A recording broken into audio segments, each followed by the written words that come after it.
ভেবে দেখেছেন কখনো যে মানুষ প্রতিদিন আপনাকে কষ্ট দিচ্ছে, আপনি কি তার ভালো চাইতে পারবেন?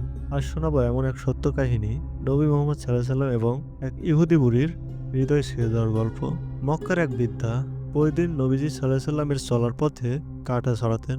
তার লক্ষ্য ছিল একটাই, নবীজিকে কষ্ট দেওয়া। কিন্তু নবীজি রাগ করতেন না, প্রতিবাদও করতেন না, বরং তিনি নিজ হাতে সেই কাঁটা সরিয়ে প্রতিদিনের মতো চলাচল করতেন। একদিন হঠাৎ করে সেই পথে আর কোনো কাটা পাওয়া গেল না। নবীজি আশেপাশে খোঁজ নিয়ে জানলেন বৃদ্ধ অসুস্থ। তিনি দেরি না করে সরাসরি তার বাড়িতে গেলেন। দরজা খুলে বৃদ্ধা ভয়ে কাঁপছিলেন। তিনি ভেবেছিলেন আজ বুঝি শাস্তি আসবে, কিন্তু না। নবীজি বললেন, আমি এসেছি তোমার খোঁজ নিতে। শুনেছি তুমি অসুস্থ, তাই তোমার সেবা করতে এসেছি।